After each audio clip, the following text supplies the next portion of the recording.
Sir, ಈ ಸುಮಲತಾ ಅವರ ವಿಚಾರ ಏನು ಸರ್? ಸುಮಲತಾ ಅವರು ವಿಧಾನಸಭೆ ಚುನಾವಣೆಯಲ್ಲಿ ತಮ್ಮ ಪಕ್ಷದ ರಾಷ್ಟ್ರೀಯ ನಾಯಕರುಗಳು ಮೋದಿ ಅವ್ರ ವೇದಿಕೆಯಲ್ಲೆಲ್ಲ ಕಾಣಿಸ್ಕೊಂಡ್ರು, BJP ಬೆಂಬಲಿತರ ಆಗಿದ್ರು. ಈಗ ಸೋರ್ಸಸ್ ಏನು ಹೇಳ್ತಾ ಇದೆ, JDS ಜೊತೆಗಿನ ಮೈತ್ರಿಗಾಗಿ BJPಯವರು ಸುಮಲತಾ ಅವರನ್ನು ಬಲಿ ಕೊಡ್ತಾ ಇದ್ದಾರೆ. ಅವರ ಪೊಲಿಟಿಕಲ್ ಕರಿಯರನ್ನೇ ಎಂಡ್ ಆಗುತ್ತೆ, ಮಂಡ್ಯದಲ್ಲಿ ಅವರಿಗಂತೂ ಟಿಕೆಟ್ ಸಿಗಲ್ಲ, ಅದು JDSಗೆ ಹೋಗುತ್ತೆ ಅಂತ ವ್ಯಾಖ್ಯಾನಿಸಲಾಗ್ತಾ ಇದೆ. ಸುಮಲತಾ ಅವರು ಆ ಪಾರ್ಟಿ ಬರೋ ಸಂದರ್ಭದಲ್ಲಿ ನಾನು ಕೂಡ ಆ ಸಂದರ್ಭದಲ್ಲಿ ಮಾತಾಡಿದ್ದೆ. ಸುಮಲತಾ ಅವರು BJPಗೆ ಸೇರಿಲ್ಲ, ಅವ್ರು ಸೇರೋಕ್ಕೂ ಆಗಲ್ಲ. ಯಾಕಂದರೆ ಸಂವಿಧಾನದ ಪ್ರಕಾರ, ಕಾನೂನು ಪ್ರಕಾರ ಅವ್ರು ಸೇರೋಕ್ಕಾಗಲ್ಲ. ಆದರೂ ಬೆಂಬಲವನ್ನು ವ್ಯಕ್ತ ಮಾಡಿದರು, ಪಾರ್ಲಿಮೆಂಟಲ್ಲಿ ನೀವು ಬೆಂಬಲವನ್ನು ವ್ಯಕ್ತ ಮಾಡಿದರು.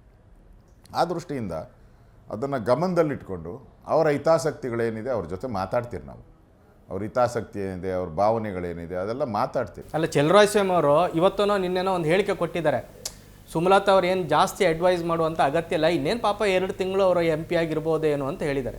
ಅವ್ರು ಏನಾನ ಹೇಳ್ಕೊಂಡ್ಲಿ, ಅವ್ರದ್ದು ಪಾರ್ಟಿಗೆ ಹೇಳ್ತಾರೆ. ಅವಾಗ ಪಾರ್ಲಿಮೆಂಟ್ ಎಲೆಕ್ಷನರಿಗೆ ಅವ್ರ ಪಾರ್ಟಿಯವ್ರು ಯಾರಿಗೆ ಸಪೋರ್ಟ್ ಮಾಡಿದ್ರು ಅಂತ ಕೇಳಿ, ಅವ್ರಿಗೆ ಪಾರ್ಟಿ ಕ್ಯಾಂಡಿಡೇಟ್ ಇದ್ರೂ ಯಾರಿಗೆ ಸಪೋರ್ಟ್ ಮಾಡೋದು ಪಾರ್ಟಿ ವಿರುದ್ಧವಾಗಿ ಅಂತ ಕೇಳ್ಕೊಳ್ಳಿ ಅವರು. ನಾವು ಸುಮಲತಾ ಅವ್ರ ಬಗ್ಗೆ ಚರ್ಚೆ ಮಾಡ್ತೀರಿ, ಮಾತಾಡ್ತೀರಿ. ನಮ್ಮ ಪಾರ್ಟಿ ಹೈಕಮಾಂಡ್ ಇದೆ, ಅವ್ರು ತೀರ್ಮಾನ ಮಾಡ್ತಾರೆ. ಅಯೋಧ್ಯೆ ರಾಮ ಮಂದಿರ ಉದ್ಘಾಟನೆನೇ ಈ ಬಾರಿ ಲೋಕಸಭಾ ಚುನಾವಣೆಗೆ ನಿಮಗೆ ಸಂಜೀವನಿ ಇಡೀ ದೇಶದಲ್ಲಿ. ನಮ್ಮ ಮ್ಯಾನಿಫೆಸ್ಟೋದಲ್ಲೇ ಇದೆಯಲ್ಲ, ಏನು ಉದ್ಘಾಟನೆ ಅಂತಲ್ಲ. ನಾವು 20-30 ವರ್ಷದಿಂದ ಮ್ಯಾನಿಫೆಸ್ಟೋಲ್ಲಿ ಹಾಕೊಂಬಂದಿದ್ದೀರಿ, ಕಟ್ಟುವೆವು ರಾಮ ಮಂದಿರ ಕಟ್ಟುವೆವು, ಅಲ್ಲೇ ಕಟ್ಟುವೆವು ಅಂತ. ಅಲ್ಲೇ ಕಟ್ಟಿದ್ದೀರಿ. ಈಗ ಅದರಿಂದ ನಾವೇನು ಹೊಸ್ದಾಗಿ ರಾಮ ಮಂದಿರ ಕಟ್ತೀರಿ ಅಂತ ಏನು ಘೋಷಣೆ ಮಾಡಿಲ್ಲ, ಚುನಾವಣೆಗೋಸ್ಕರ ಏನು ನಾವು ಘೋಷಣೆ ಮಾಡಿಲ್ಲ. ಕಟ್ಟುವೆವು ಅಂತ 30 ವರ್ಷದಿಂದ ಹೇಳಿದಿರಿ. ಈಗ ನರೇಂದ್ರ ಮೋದಿಯವರು ಅದಕ್ಕೋಸ್ಕರನೇ ಜನ್ಮ ತಾಳಿದ್ದಾರೆ ಅಂತ ಅನಿಸುತ್ತೆ ನನಗೋಸ್ಕರ.